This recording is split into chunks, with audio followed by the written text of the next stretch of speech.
my first time recording. So, well, good evening, everybody. It is, well, let's see here. It is June 14th. I'm making this interview a day before it's going to be posted. So I wanted to share somebody with you who's been an amazing friend, a wonderful brother in Christ, and just a worker for Carolina Bible Camp for I can't tell you how many years. And I'm not saying he's really old, but he's been around. He's known as the Candy Man. He's known as camp director. He directed week 5 for, I think, almost 7 years. So Freddy Pace has just been an amazing friend of mine and just an integral part of Carolina Bible Camp week 1. And Freddie, I wanted to take a few minutes just to kind of sit down with you and talk to you about Carolina Bible Camp, what it means to you. And, I guess the hardest question I'm going to ask you right now is, what's it feel like to be sitting at home right now? It is awful, and appreciate the interview and sitting down with you. It's great to see you, by the way. Yes, sir. You too. And it is just a very strange year, and it's a very strange feeling to be sitting where I am now instead of sitting where I should be, which is Sunday night at Carolina Bible Camp for the kickoff of another week 1. So yeah, it's a bit odd and borders on uncomfortable, to tell you the truth. Well, I don't think at the beginning of this year, when we were planning week 1, we had no idea that this is where we would be right now. And to cancel the spring dinner, then to cancel the 7 weeks of camp, and then to cancel the Bluegrass Festival. I'll have to say that the day that we met as a board to make that decision to cancel camp, I don't think there was a dry eye on the screen. Difficult. And it was very difficult because we know how important it is to the kids, but also to people like you that's been such a wonderful part of camp for so many years. So I just wanted to kind of ask you a few questions. They're kind of the same questions that I asked Kirk Sams the other day. So let me just ask you with this first question here. How old were you when you first started going to Carolina Bible Camp? Oh boy. Well, my camping experience pre-staff really wasn't that many years. I went a couple of years. All right. When I was 14, 15, back in the late 60s, and was at Camp Haynes up in Keene. Right. And which still exists today. It's a YMCA camp. And, right. I was actually looking at some pictures of it on the web today to see how much it's changed, and it's changed somewhat, but the major structures are still there, and when you see them, you say, oh yeah, there's the dining hall, and then over there's the chapel, and there's the lake and the canoes, and so there's a lot of it has changed, a lot of it hasn't, but it would have been 14, 15 years old, a couple of years. They only had 2 weeks of camp. All right. So you were lucky to get to go one or the other. All right. Wow. And I think, geez, if I remember right, I'm going to say it was only maybe $25, $50. Oh, wow. Wow. To go then. And I was looking on their website, their YMCA camps they charge, I believe it said $825 a person. So, wow. So, what a bargain CBC still is. Yes, sir. Well, how many summers have you spent at Carolina Bible Camp? Oh boy. Well, so you're talking staff now. Yeah. Other than the couple of years I went as a camper, as a teenager, back in the late 60s. I've been coming since, I want to say early to mid 90s. We had, only had 6 cabins at the site now, which is, where I'm talking about, where we are now. Right. The property we are now. Had the 6, what is now the girls' cabins. There were only 6 of them. The concrete had been poured for the boys' cabins, but they were not built yet. So we had 6 cabins, and we split them up: 3 girls, 3 boys. All right. And so I came in. I was asked to get involved again with camp, and was asked to come in and be a counselor and help out with the cabin boys, and I did, and hadn't looked back since. All right. So you, I guess in probably close to 20 years. Oh, wow. That's good. I mean, if you think about how many kids you've checked in over the years. Well, that came along as as we as the years went by. I just kept coming and working, and third week, Wilson's the one that got me. Wilson Burton got me back in and working again, and doing different things, and I did different. I think I've done everything there is to be done as far as the staff position at camp, from working in the kitchen to cleaning toilets, to athletics, entertainment,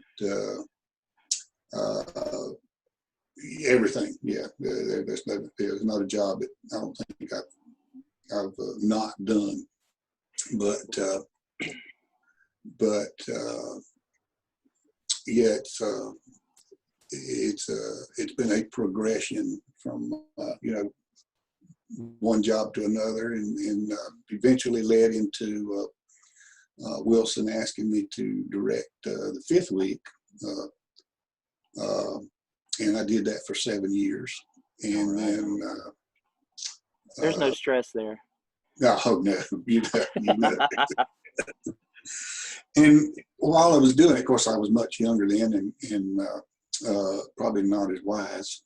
But in the midst of doing all that, was also, helping my good friend and brother Brett Semino with registration. We met during a registration, and of course, my field of experience is in IT and database administration, and of course, Brett, is a technical guy, he's an engineer, and very intelligent. Numbers. and we just kind of hit it off. I saw what he was doing with registration and how he was trying to take it from a totally manual, paper intensive process, right, to electronic process, and we just kind of hooked up and carried on from there, and got more involved, and it turned into a dedication on both our parts to be there all weekends, every week of camp. So we dedicated our summers to registration and taking care of that at Carolina Bible Plant. And in addition to that, we work a couple of weeks. I worked the first, I was working the 3rd week and the 1st week, and then Wilson wanted me to direct the 5th week. The director who had been doing it was moving to another state and was giving the job up. So he asked me if I would direct 5th week. So I quit working 3rd weeks, kept working 1st week, and I directed 5th week, and was there every weekend with Brett to help the registration. Right. And the entire experience is just incredible. Yes, just incredible. Loved every minute of it. Still love coming and doing that. First that leads us into a good question then. Can you share one of your favorite memories of Carolina Bible Camp? I'm going to have to be like James Earl Jones and have to brush them back like flies. boy, there's so many. Are you speaking as a camper or as a staff? Just a special memory that really just hits home to you. But Uh-oh, we're breaking up right here. I'm gonna pause. Okay, we just had a little malfunction glitch there, so we had to pause for a second to get Freddie back online. We were asking him what was one of his favorite memories of Carolina Bible Camp, and he's getting ready to share that with us. Well, as a camper, I can remember campaigns and some very vivid things that I will always treasure and remember. One of them was mail call with H.R. Butler on the steps of the canteen there at Camp Haynes. Such a wonderful man, such a wonderful Christian man, gentleman, with such a dry wit, humorous. Mm-hmm.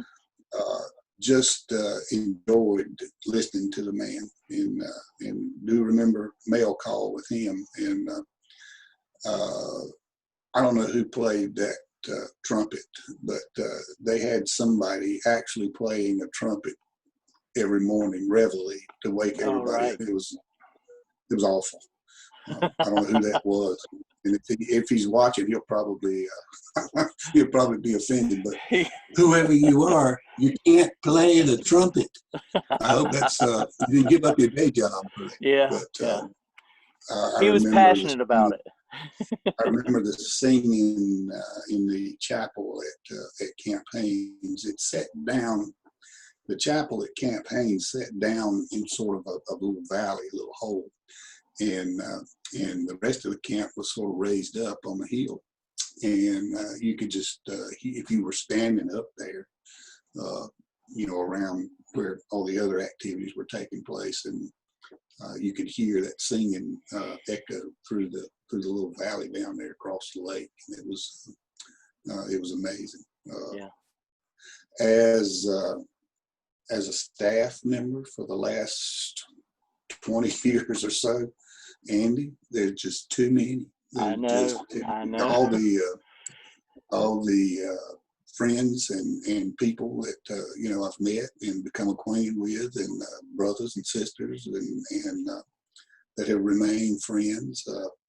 The campers that I have seen literally grow up Mm-hmm. at Carolina Bible Camp.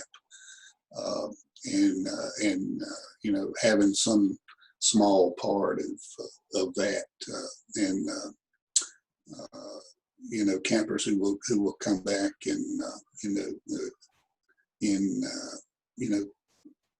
10 or 15 years and say, hey, when I was at camp 10 years ago, you gave a message, Mm-hmm. and it made an impact on me, and it changed my life and my thinking. And I just want to thank you for that message. Things like that you don't expect to happen, and those kind of things. And baptisms, the individuals I've had the privilege to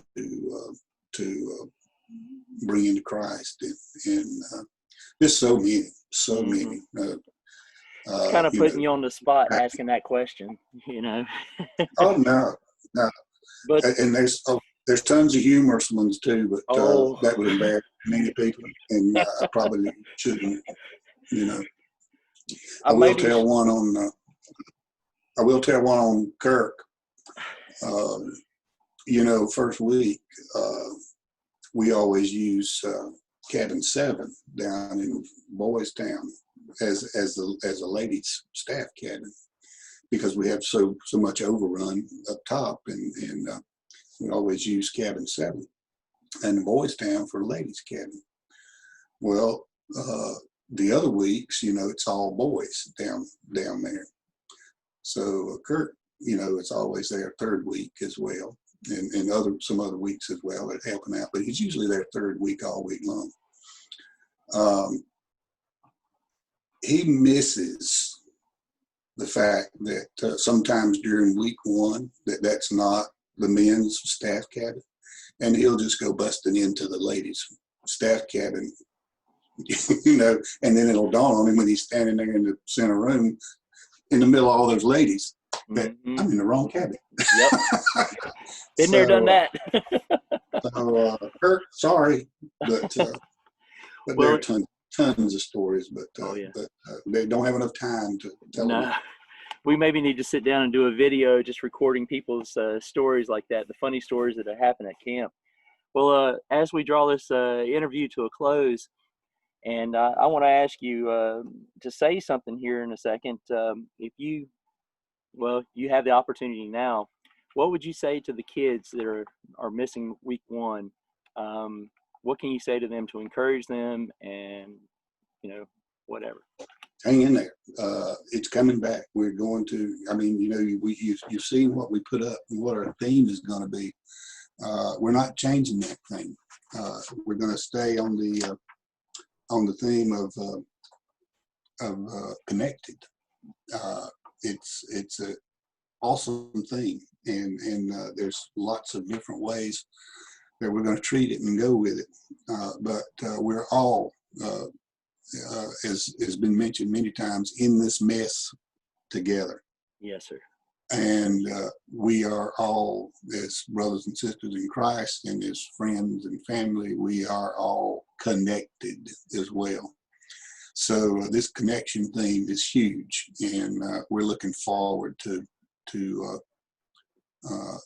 doing this in 2021, and Lord willing, you know, come June of 2021, we'll all be standing tall there, ready to go, and looking forward to it. Ready to greet those kids. Yeah, do not, if you have an opportunity, young men, young women, if you have an opportunity to attend a week of Carolina Bible Camp, do not pass that up.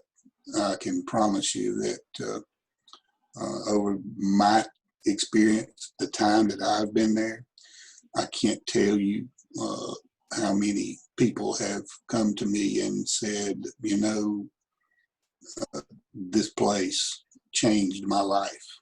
Mm-hmm. And it's made me a better person, a better Christian. It pointed me in the right direction. So what I can tell all of you who are thinking about coming or want to come to Carolina Bible Camp, if you come with that attitude, if you come without any preconceived ideas and just experience what is going to happen for the week you're there, you can have a changed life. Absolutely. It will change your life if you allow it. Yes, sir. Yes, sir. Well, as we draw this interview to a close, I do want to thank Freddie for taking the time to sit down and talk with us tonight, just to share some of his stories. And I'll have to say that the man gives his all when he's there working at camp, and I appreciate him so much. And I look forward to being back with you next year, week one. So just to finish off tonight, just remind you guys of 49 Days of CBC. We're trying to help Carolina Bible Camp out a little bit here. If you can find ways to challenge yourself or challenge somebody to help donate money to Carolina Bible Camp, please take that opportunity. We are excited just to be doing these interviews, and I can't wait to see all these other folks that we're going to be bringing in each and every day for you to get to meet. If you haven't met them before, I just want to say thank you to my dear brother, and he's sharing the hat, mint and green. There's only a select few that have that hat. So, Brother Freddie, there's only two hats just like this, and my other brother from another mother knows who that is. So, amen. Well, Freddie, Candyman, the Candyman, y'all, man, looking forward to being there with you next year, absolutely. The Candyman's out. Thanks a lot, Freddie. We'll talk to you later, brother. Thank you, Andy. Have a great